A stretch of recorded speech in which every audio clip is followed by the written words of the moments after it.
বাংলা চলচ্চিত্রের জনপ্রিয় চিত্রনায়ক জসিম সাহেবের জন্মদিন, অর্থাৎ 14ই আগস্ট 1945 সালে আজকের এই দিনে পৃথিবীতে আসেন এই জনপ্রিয় চিত্রনায়ক জসিম সাহেব।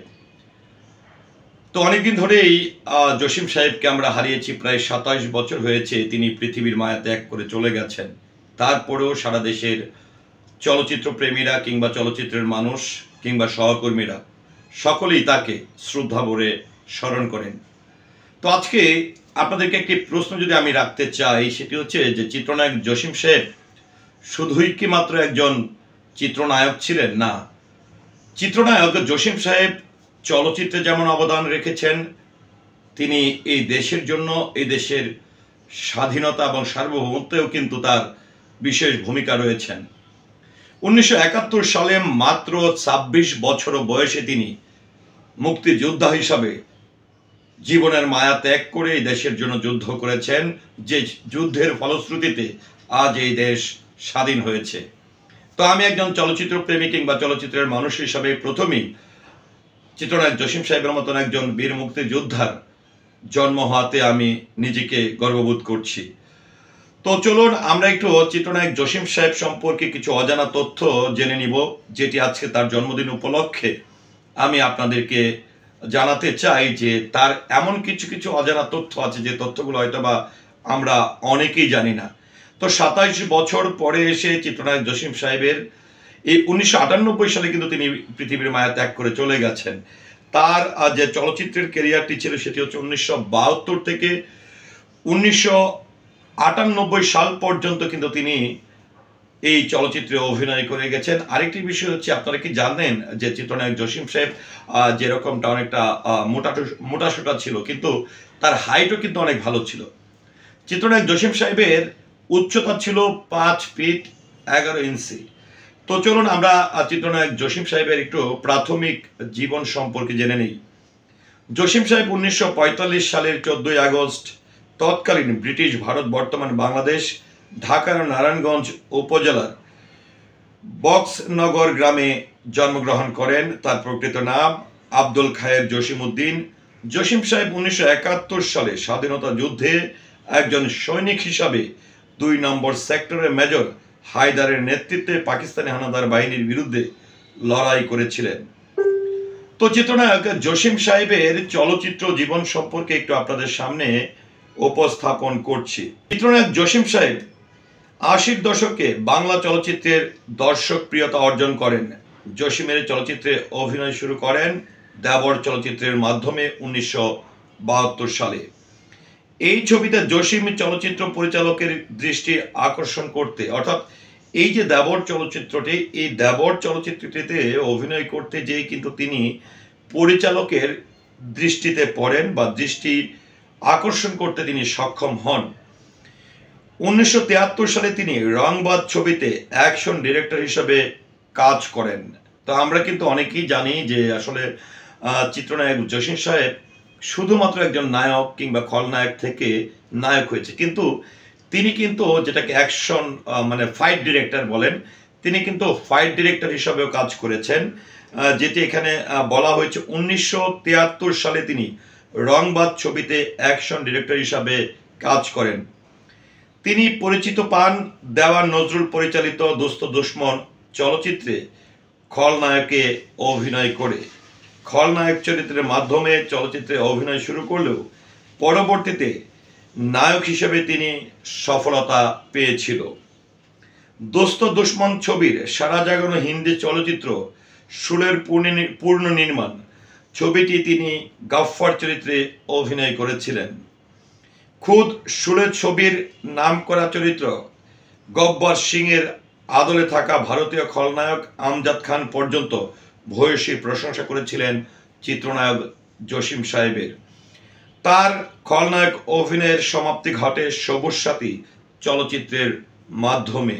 সবুজ সাথী চলচ্চিত্রে তিনি প্রথম প্রধান চরিত্রে অভিনয় করেন, অর্থাৎ সবুজ সাথী সিনেমাতে তিনি প্রথম নায়ক চরিত্রে অভিনয় করেন। এই চলচ্চিত্রে তিনি নায়ক হিসাবে আত্মপ্রকাশ করেন এবং মৃত্যুর পূর্ব পর্যন্ত নায়ক হিসাবে অভিনয় চালিয়ে যান এই জনপ্রিয় চিত্রনায়ক জসিম সাহেব। আশির দশকে সকল জনপ্রিয় নায়িকার বিপরীতে অভিনয় করেছেন এই অ্যাকশন অভিনেতা। তবে শাবানা ও রুজিনার সাথে তার জুটি সবচেয়ে দর্শকপ্রিয়তা অর্জন করেছিল। বিভিন্ন চলচ্চিত্রে তাকে শোষণ বঞ্চিত মানুষের প্রতিনিধি হিসাবেই দেখা গেছে। তো আমরা একটু চিত্রনায়ক জসিম সাহেবের ব্যক্তি জীবন সম্পর্কে আপনাদেরকে জানাতে চাই। জসিম সাহেবের প্রথম স্ত্রী ছিলেন ড্রিম গার্ল খ্যাত নায়িকা চিত্রনায়িকা সুচরিতা ম্যাডাম। পরে তিনি ঢাকার প্রথম সবাক চরিত্র ছবির নায়িকা পূর্ণিমা সেনগুপ্তর মেয়ে নাসরিনকে বিয়ে করেন। অর্থাৎ আমাদের চিত্রনায়ক জসিম সাহেব তিনি যে বিয়েটি করেছিলেন, অর্থাৎ তার যে প্রথম স্ত্রী তিনি হচ্ছেন বাংলা চলচ্চিত্রের কিংবদন্তি অভিনেত্রী চিত্রনায়িকা সুচরিতা ম্যাডাম।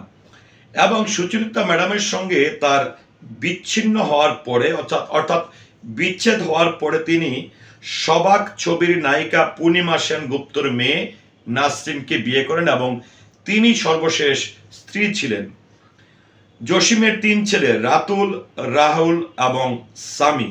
আসলে রাতুল, রাহুল, সামি 3 ছেলের বিষয়টি যদি বলতে চাই তাহলে দেখেন, আমরা সবাই জানি যে গত 27 জুলাই পৃথিবীর মায়া ত্যাগ করে চলে গেছেন চিত্রনায়ক জসিম সাহেবের যে মেজো ছেলেটি রয়েছে রাহুল, তিনি কিন্তু পৃথিবীর মায়া ত্যাগ করে চলে গেছেন।